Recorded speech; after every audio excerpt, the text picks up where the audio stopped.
Hello and welcome. We are here for Ashley's Heart Song on the Win-Win Women TV network. I am thrilled that you found us because this is the place where we get out of the stress and back into our body, our life, and our business.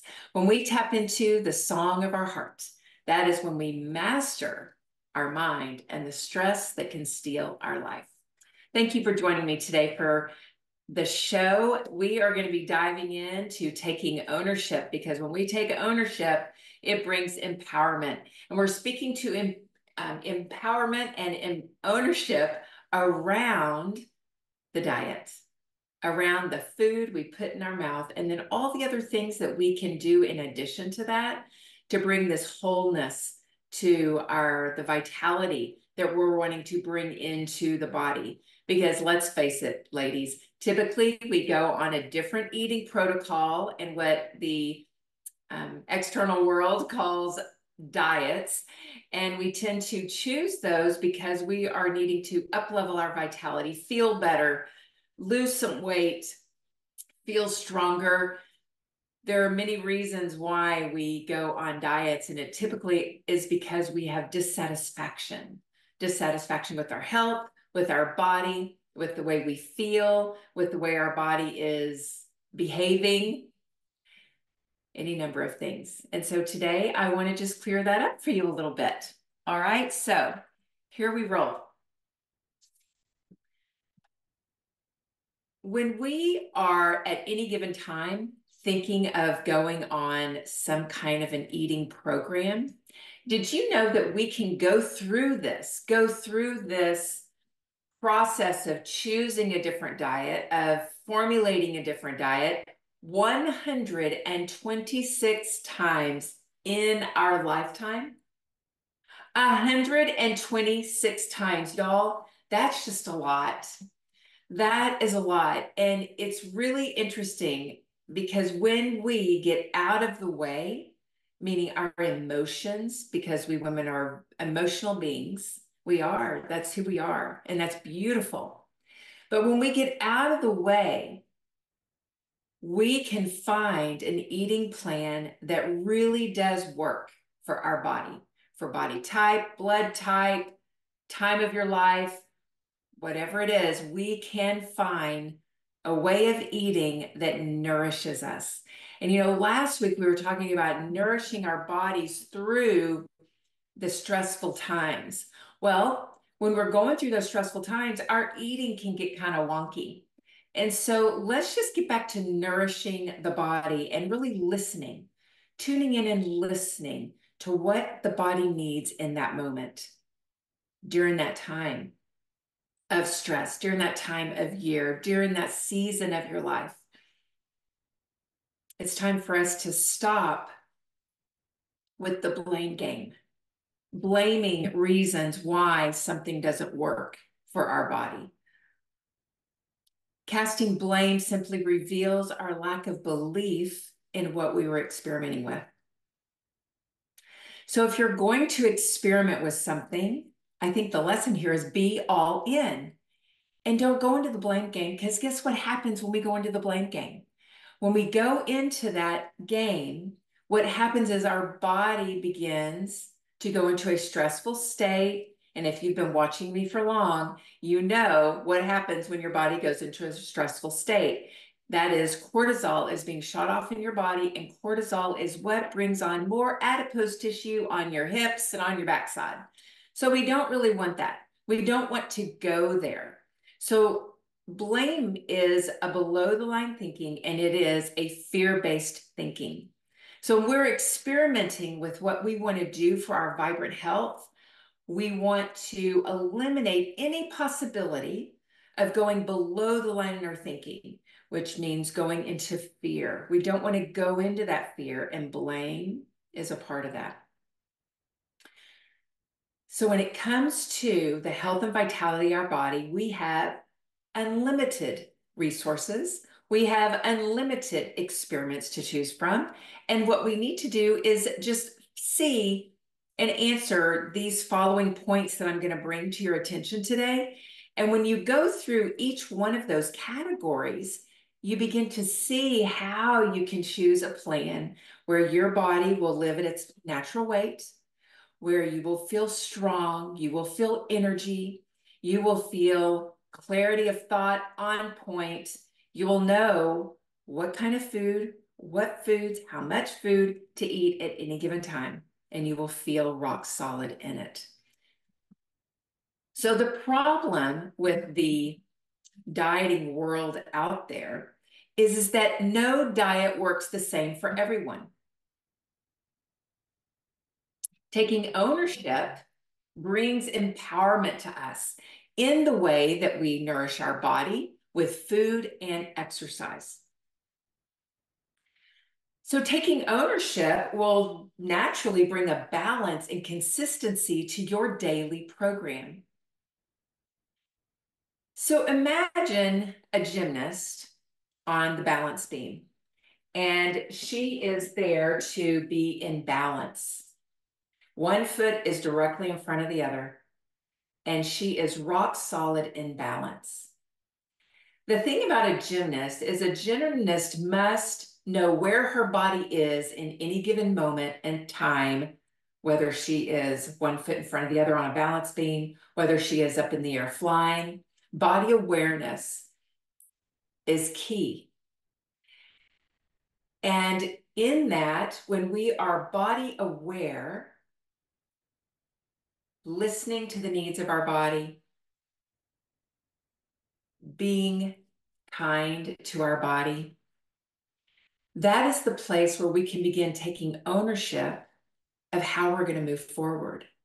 But until we really stop and be very body aware and know where our body is in space and time, where it is in its reactions and responses to the food we eat, to the exercise and how we move our body, how we are in any given situation in our life, until we are body aware, we will continually experiment with one food program after another, after another, after another, getting results, losing them, getting results, losing them.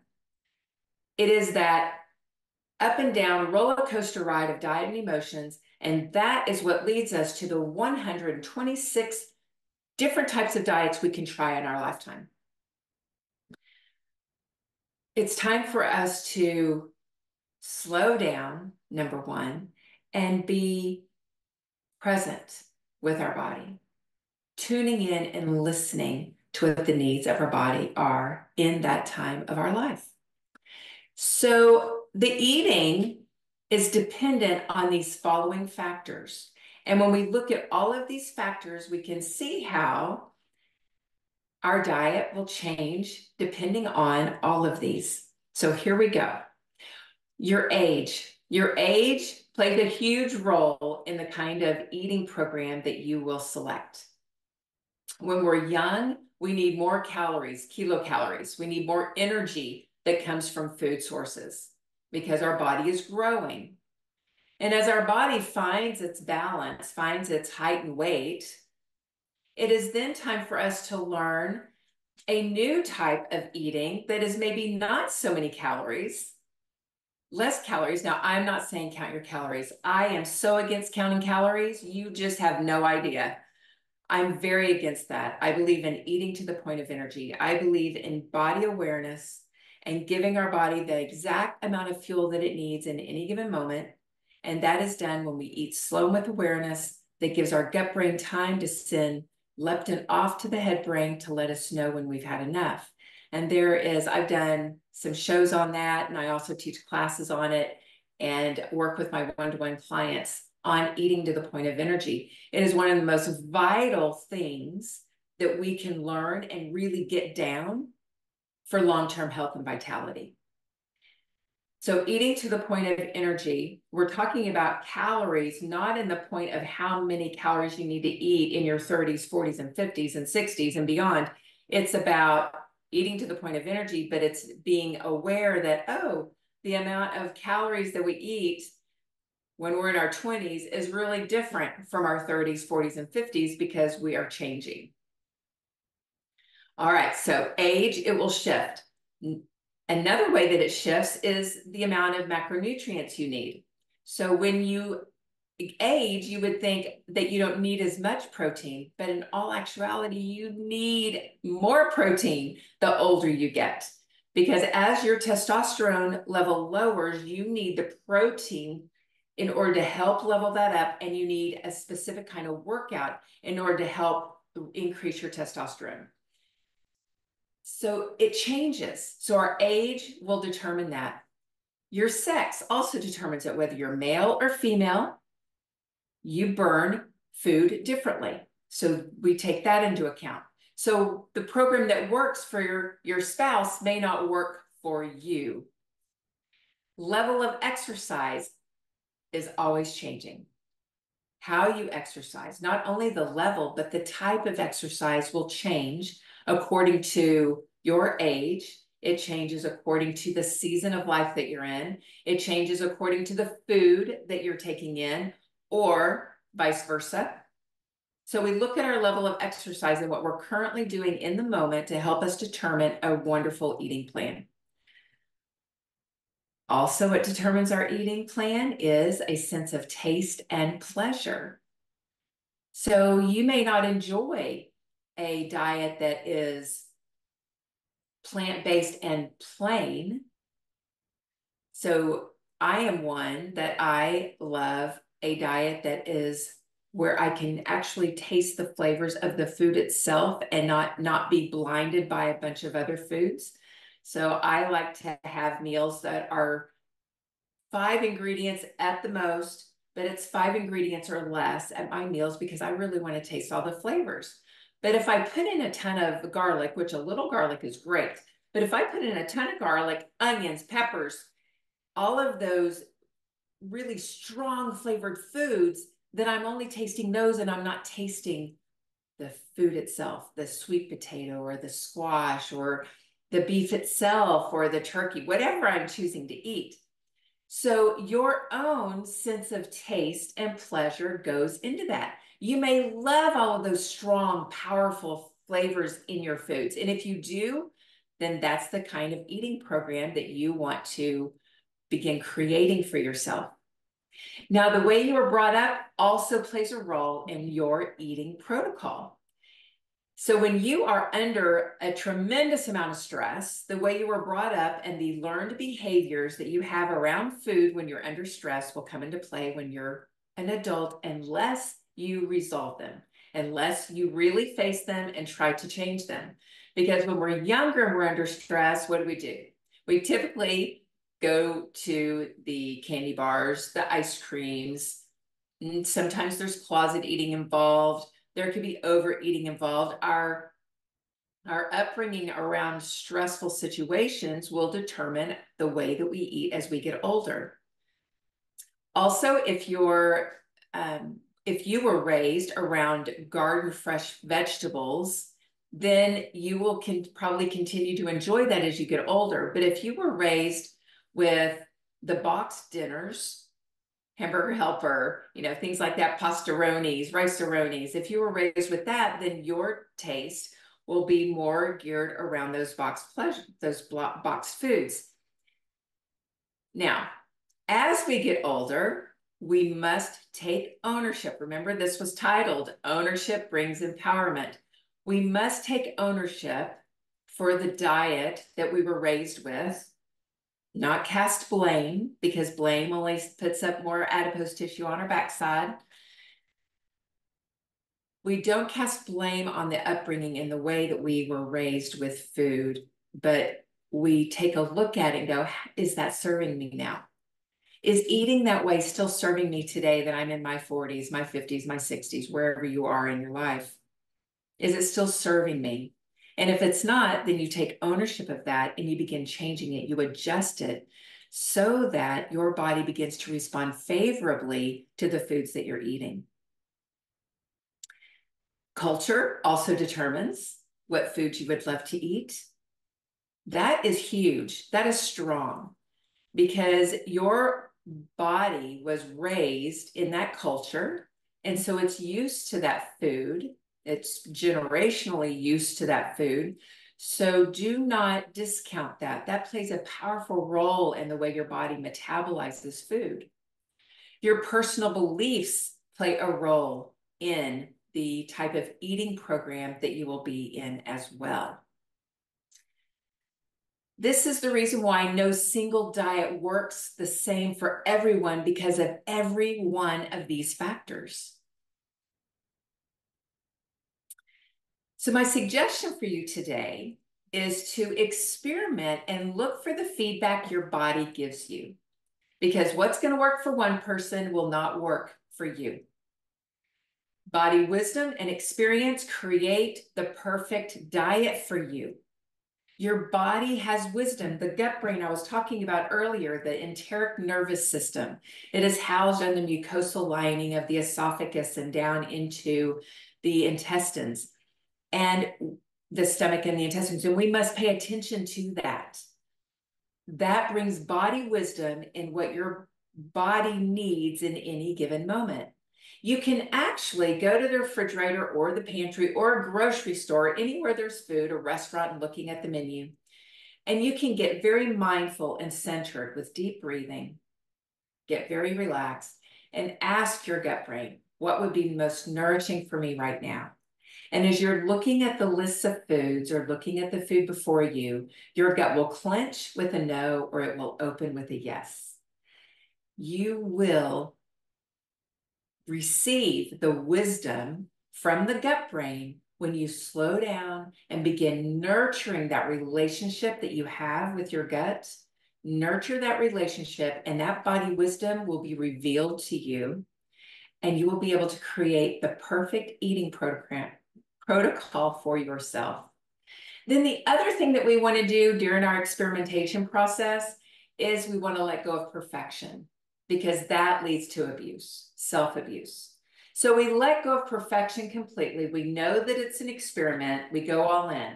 When we do this, when we enter into the experiment with an open mind, getting really in tune with the gut brain, we can let go of perfection and blame, and that translates for you that no cortisol is going to be excreted in your body in an overabundance. So have faith in yourself when you're going on these experiments, and enter into them with a light heart, an open heart, one that knows that you are experimenting for your own health and vitality. So a couple other things that I just wanted to mention today that goes into this process of bringing empowerment to your soul is we're listening, and we are leveling up our body awareness and the body wisdom. And one of the ways in which we do that, other than with food, is by moving our body daily, the kind of movement you're choosing to do. So if you are entering into a stressful time, a stressful season, or maybe you find yourself just plopped right down into a stressful time, then you know that moving your body is going to be very important. And the type of movement that you do is very important. Now, when we are under stress or under a high intensity time, yes, it feels really good to get the heart rate up and to burn off that stress. But what is equally as good is the long, slow type of workouts, because that works with the soul aspect of you, the mind, the heart, and the emotional center, which is in charge of that fight or flight response that kicks in when you are under stress. When we're under a tremendous amount of stress, then we got a lot of fire going on and not a lot of water. Or we are more yang versus yin. And there is a balance, there's a flow between them. So if you find yourself in a situation like this, even out the workouts. 3 days a week is hardcore, and 3 to 4 days a week is more the yin, the walking for pleasure, walking at a really nice gait.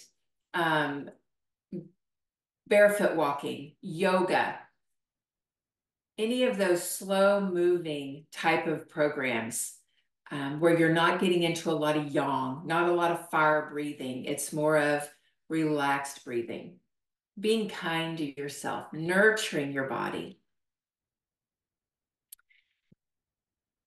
Another piece of advice I want to give you as far as the movement is do not give up your time to move your body. Do not give that hour up for anything in the world when you are during this high stress time, high intensity time. There is not one thing to give that hour up to. So whether you are doing a moving meditation, a walk, a stillness meditation, or a workout, weight workout, body weight workout, calisthenics, Pilates, whatever it is, do not give that time up. Your body needs that. It needs the increased oxygen that's going to come from doing it. And that increased oxygen will oxygenate your tissues and bring you down to a homeostasis, bring you down to that parasympathetic state of operation. Right? A couple of other things that I want to leave you with today. And that is going back to the food part, plan your food. Plan your food. Do not just leave it up in the air. Grocery shop. Have those meals in your fridge, especially if it is a high stress time or high intensity time for you. Make sure you always plan ahead and you have good, nourishing food on hand. And nourish your body for the needs that it has in that moment of time. Eat foods in their whole state 80% of the time or more, meaning fresh fruits, vegetables, fresh meats. Stay away from the packaged things during this time. The packaged foods actually creates mineral imbalances, and that creates belly bloats, weight gain. Y'all, the mineral deficiency that we are going through as human beings because of the decline of our soil is exponential. And so if we're going to eat the fresh foods, that's great. And you want to get in as many good organic varieties as you can, because if you combine that with boxed foods, then you are going to the minerals in your body will decline, and then you will start not feeling as vibrant and vital as you could. So do your best to do 80% fresh foods. All right. And then just a couple other things that I wanted to leave you with is to only eat when you're physically hungry. Only eat when you're physically hungry. It's so easy to just eat because food's there. It's so easy to eat because you got nothing else to do and you're bored. It's so easy to eat when you're feeling stressed, sad, frustrated, angry. But the best advice that I could give you is to only eat when you feel physically hungry. And that means the gut brain is awake and it has sent ghrelin up to the head brain to say, hey, we need some fuel. Eat only when you're physically hungry. So pay close attention to the needs of your body. Your body's wisdom is coming to life. And the way our body's wisdom comes to life is when we slow down and we get in tune and we be aware. All right. Y'all, thank you so much for joining me for today for Ashley's Heart Song. It has been a thrill and an honor to share this message with you today. I look forward to seeing you next week as we continue to armor up our lives. Thanks for joining me.